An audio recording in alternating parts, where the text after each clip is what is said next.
Hello.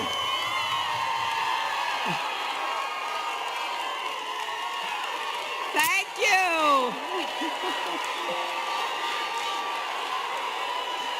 Thank you so much. Thank you.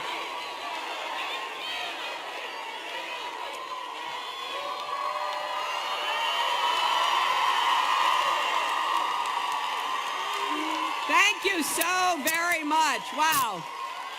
What a wonderful welcome. It's great to be here in Fort Pierce in this beautiful theater. I love being in the Sunshine State, and I really want to recognize a few people.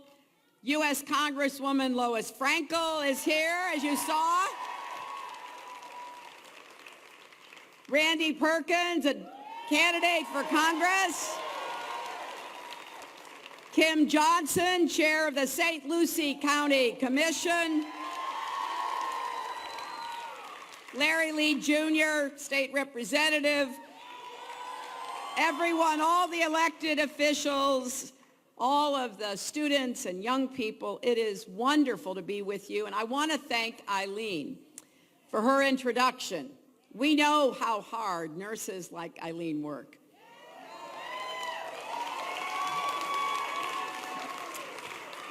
And now that she's retired, she's volunteering for our campaign. This woman never quit. And Eileen, we are so glad you're on our team. I am grateful to all of the elected officials, all of the commissioners, the county commissioners, Martin County, St. Lucie, for all you do for the community, but especially for all you did this summer to clean up the algae that polluted the water.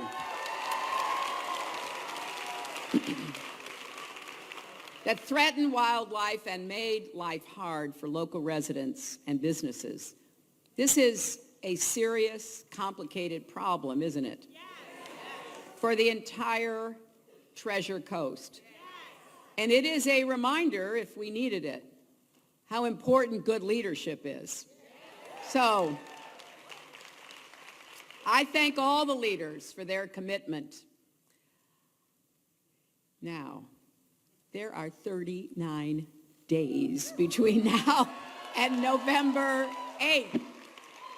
Just 39 days left in the most important election in our lifetimes.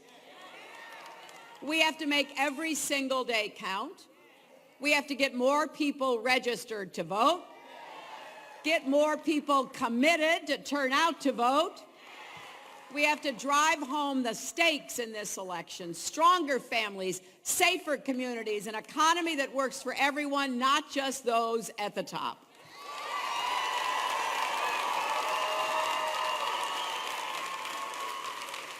And underneath all of the rhetoric and the coverage and the back and forth, this campaign really comes down to two questions.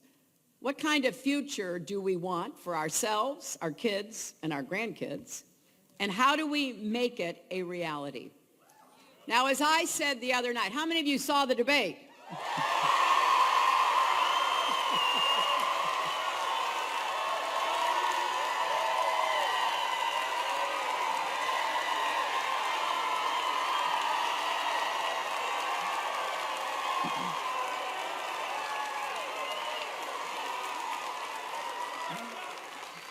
Well, as I said, I now have 2 grandchildren, and no offense anybody, the 2 most wonderful, amazing, extraordinary, little girl and little boy.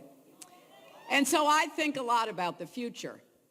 And you may have noticed that my opponent and I have different views about, well, nearly everything when it gets right down to it. Not just about what makes America great, because I think America already is great.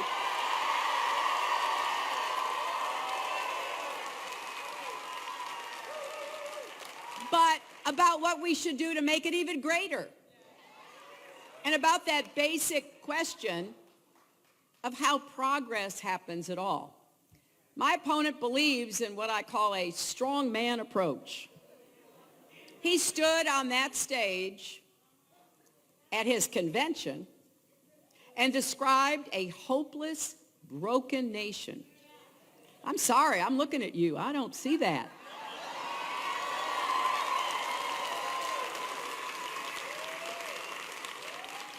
That in no way resembles the strong, vibrant America I know. And here's what he said. He said, I alone can fix it. I alone?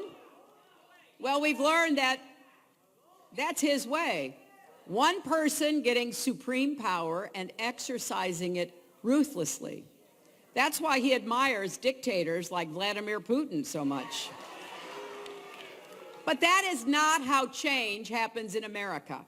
It is never just one person, not even someone as powerful as the president. Every good thing our country has ever achieved has always happened because people have worked together to make it a reality. Not just the wealthy or the powerful, all of us. We see that every day across America, and I bet many of you have been part of it. Maybe you've taught kids to read, right? Or cleaned up your local park or the beach. Maybe you've organized a cancer walk, or you've run a food drive. Whatever it is, chances are you've done something to serve your community, and by extension, your country. How many of you, just think back over your lives, how many of you have performed some kind of service of some sort for your community, for other people? The reason I know you have is because tens and tens of millions of Americans do some kind of volunteering in your hometowns every single year. It is one of the best things about the American people. We are doers. You know, we don't just shrug our shoulders when we see something that needs fixing. We don't get resigned or apathetic or blame other people and turn on each other to find scapegoats. We roll up our sleeves. We get to work to try to make things better in our neighborhood, our community, our city, our state, and our country. That has been our story, the American story, since the beginning of our nation, and it is still going strong today. Now, for many Americans, including a lot of you here, serving our country has included serving in our armed forces.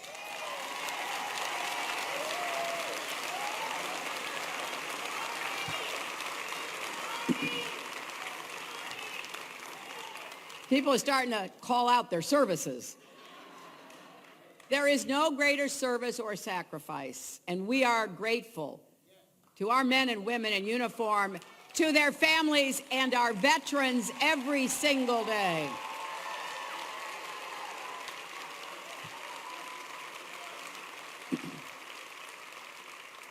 But what's so great is that national service can take many different forms, and it's something that I believe in so deeply that every stage of our lives gives us a chance, from grade school through grandparenthood, to find a way to give back.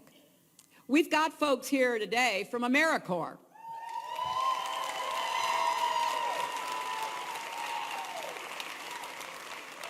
Which my husband created back in 1993.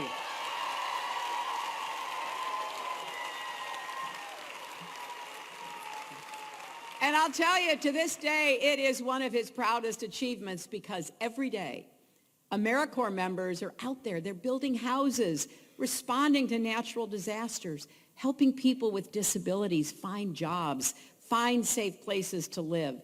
And next week, on October 7th, AmeriCorps will celebrate a major milestone, their 1 millionth member.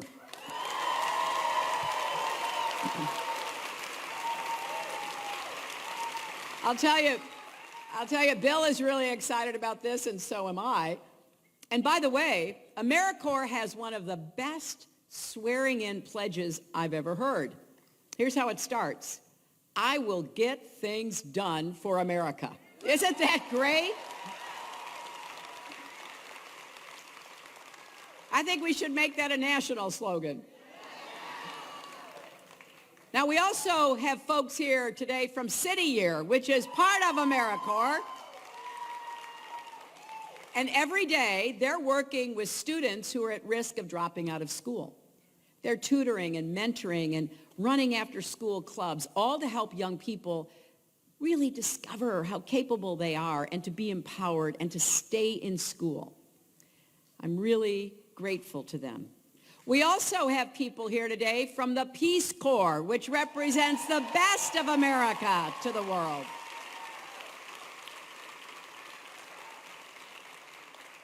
Peace Corps volunteers are teaching English in Kosovo, staffing health centers in Nicaragua, supporting farmers in Nepal, distributing malaria nets in Uganda.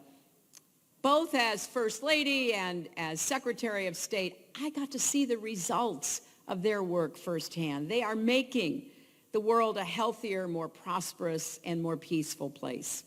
Now, maybe not all of you have been a part of one of these programs, but I know you serve in different ways. Maybe you volunteer through your school, with your church or synagogue. Maybe you find through faith-based organizations, as I did when I was a teenager, service opportunities. Because for many Americans, service is part of our faith. My running mate, Tim Kaine, volunteered in Honduras with the Jesuits as a young man, and it changed his life. Or maybe your whole family volunteers together. Bill and Chelsea and I, every holiday season, would work at a food bank back in Arkansas.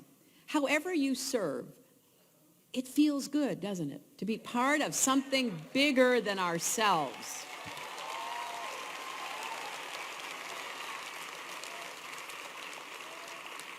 To take our time and labor and put it towards something good that can happen in our country and the world.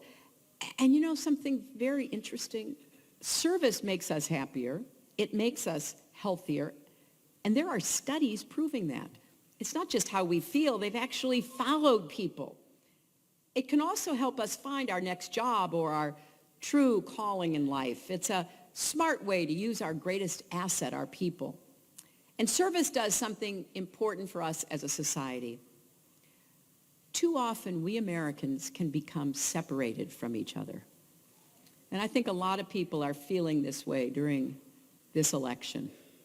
It's easy to surround ourselves with only those who think like us, talk like us, look like us, read the same, news as us. That's understandable to an extent. But it comes with a cost because it magnifies our differences, which then makes it harder to put those differences aside when our community or country needs us. There aren't many places where people of all ages, all races, all backgrounds, all beliefs come together in common cause, but service is one of them. And that's one of the reasons I think it's so valuable, because in addition to the good work it does, it helps us reconnect with each other, to feel more a part of our shared American life. I believe one of the jobs of the president is to encourage more service, to help more Americans answer President Kennedy's call. You know it. Ask not what your country can do for you, but what you can do for your country.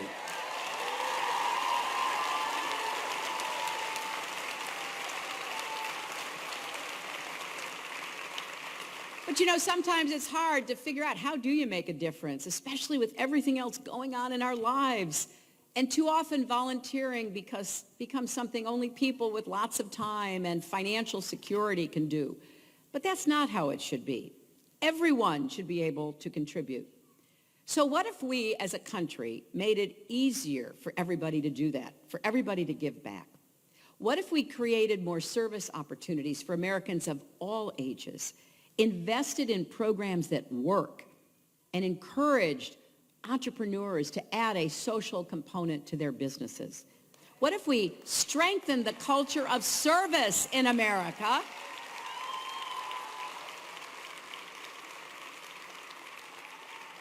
So it wasn't just something we did one day a year, but it became a regular part of our lives. I think that would reflect our values and would tap into something so great about America. I talk a lot about how America is an exceptional nation. We're not exceptional just because of the size of our military or the size of our economy. We're exceptional because of the generosity and ingenuity of our people. Way back, nearly 200 years ago, a Frenchman came to the United States. His name was Alexis de Tocqueville. He traveled around. He was trying to figure out, what is this new place called America? They fought a revolution. What are they doing? Who are they? And he saw how we'd set up our government, and we had 3 branches and everything that our founders really put into place. But the thing that made the biggest impression on him was our spirit of volunteerism that made a democracy as diverse and ambitious as ours possible. If I'm elected president this fall, I want to build on that strength by making a major push in support of more national service.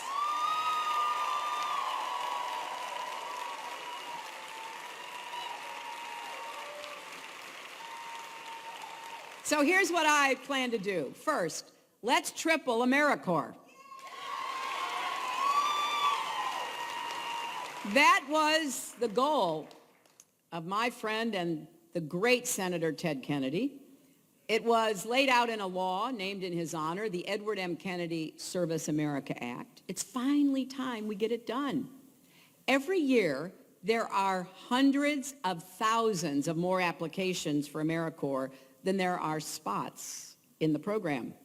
So if we grow the program from 75,000 annual members to 250,000, we're going to give more people who already want to serve the chance to do so.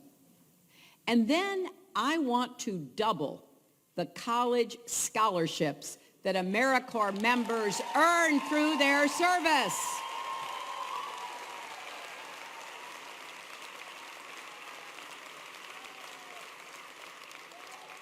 And I want to find ways for more students to get college credit for service.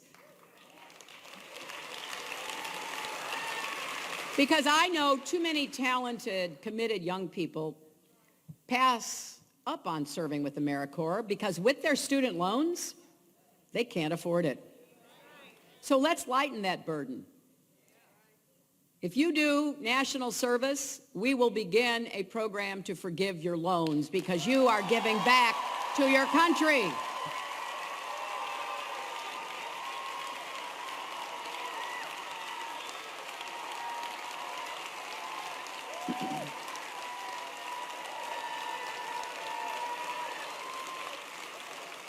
And let's keep working toward the ultimate goal of making it possible for any American to serve full-time if they want to. Now, second, let's grow the Peace Corps. Since President Kennedy launched it 55 years ago, it's given nearly 250,000 Americans the experience of a lifetime, and it's fostered friendships and cooperation between Americans and people in more than 100 nations. We've got to do more of that in the world today. We need more Americans of all ages around the world showing our values, serving people. So let's make it possible for more Americans to be a part of this extraordinary program.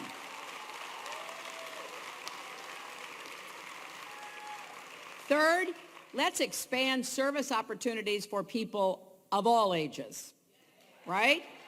Now, let's be fair, the younger generation is way ahead on this. I've talked to so many young people who are deeply thoughtful about how your lives impact others and the world. Service isn't just something to do to check a box before graduation. It really is woven into your lives. And many who are just getting started in your careers say that having a positive social impact is more important to you than getting a job that, yeah, may pay a salary but doesn't give you any meaning or purpose in your lives. And I love the fact that as you do service, you come up with new ways of giving back and find a path into charities and nonprofit organizations and other ways to serve. That's a sign of true commitment. I've also been impressed by how many young entrepreneurs tell me that they're building a social component into their businesses.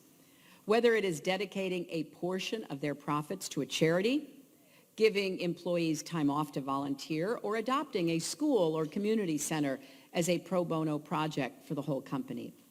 That's why my plan to help you refinance and pay back your student loans includes loan forgiveness if you launch a social enterprise or start a business in an underserved community.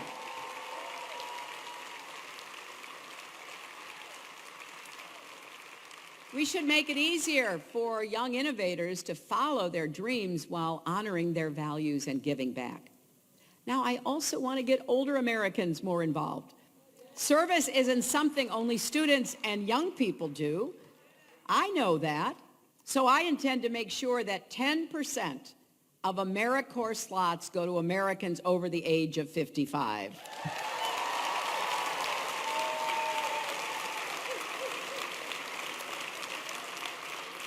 Let's give people an encore opportunity after they've ended their formal careers so they can apply a lifetime of knowledge and experience toward a stronger community.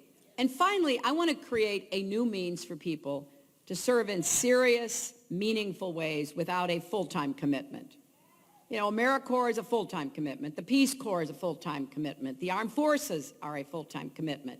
But the Armed Forces has another model, the reserves, right?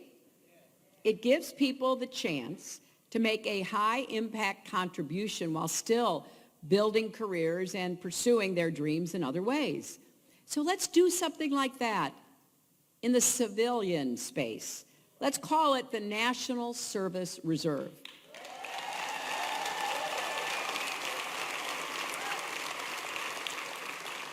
And here's the idea. If you join the National Service Reserve, you will receive some basic training, just like you would in the military reserves. And then when your city or state needs you, you'll get the call. Say a natural disaster strikes and the Red Cross needs all hands on deck. Or maybe like the crisis in Flint, and clean water has to be distributed every day to a lot of families. Or maybe your city launches a major public health campaign to reduce drug abuse or promote mental health. You will then be sent into action. Now, some of these assignments may be just for a few days, a month. Some might be longer term, but they will directly address a vital need in your own community. And one of the other advantages is you can help meet that need while still being a full-time student, having a job, taking care of your family. You won't have to make service your only priority. Our goal is 5 million people spread across all 50 states. And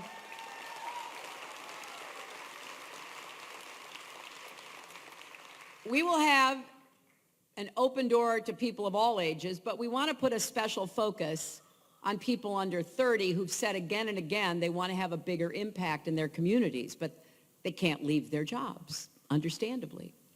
We'll work with governors and mayors, Republicans and Democrats, because I want this to be a true bipartisan public-private partnership.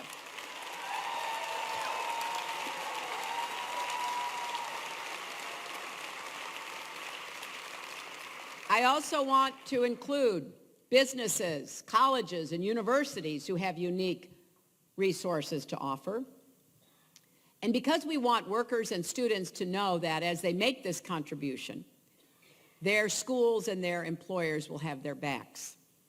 I really think a National Service Reserve could make a difference for cities and states. There's so much work to be done and so many people who want to help do it.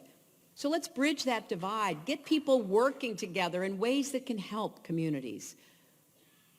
Now, I don't think you'll hear anything about this from my opponent.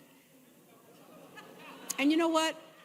I think that's a shame, because national service has always been a bipartisan goal.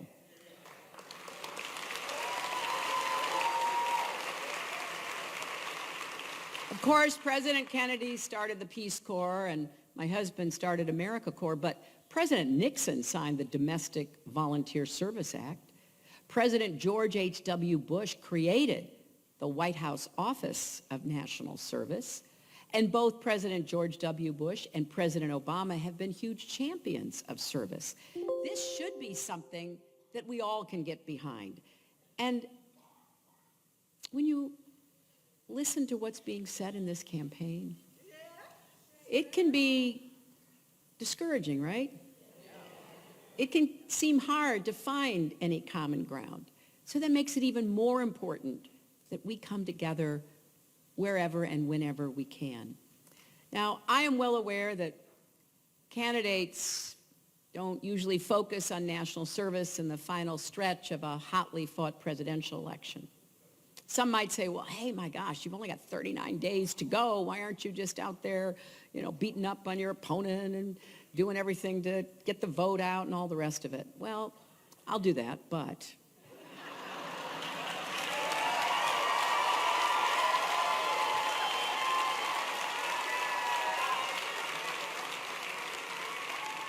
I've been thinking about this for a long time, and I did not want this campaign to end without talking about it, because it means a lot to me. I'm trying to end the campaign focusing on issues that are really close to my heart, and this is one of them.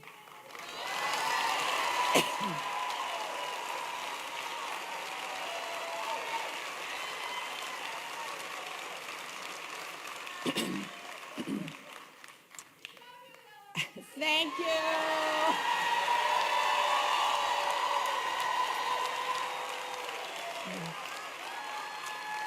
For me, service is really all about fulfilling the instruction of my Methodist faith. And you can see part of the creed I like to follow behind me.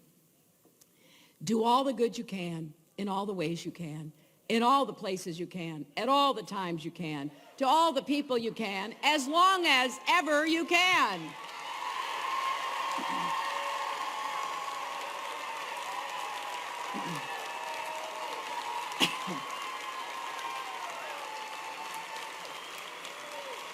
Now,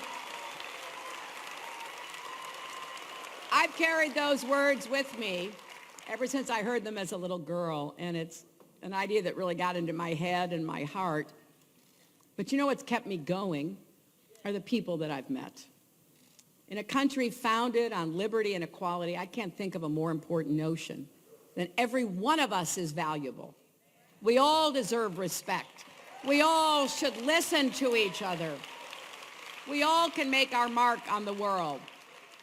And when we come together in common purpose, we can do so much more than we could ever do on our own. That's why Stronger Together is more than a slogan, it's a course of action.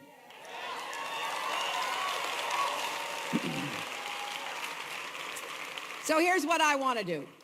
I want you to hear me pledge that this will be a vital aspect of my presidency. And I want you to help me bring our nation together, to solve our problems, strengthen our communities, to join with people across America who care about service, because this speaks to both what is great and good about the United States. America is great because we are good.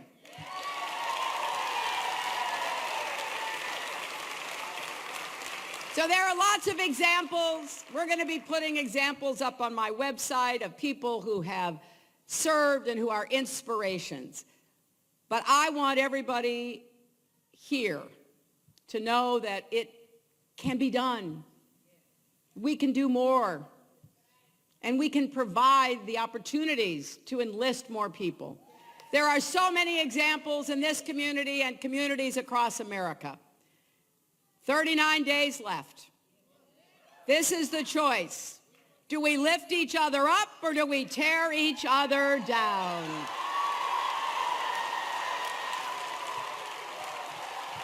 Do we listen and respect each other? Or do we scapegoat, point fingers, and insult each other? Well, I'll tell you what side I'm going to be on. And with your help, we're going to demonstrate on November 8th what kind of country we really are. Thank you, and God bless you.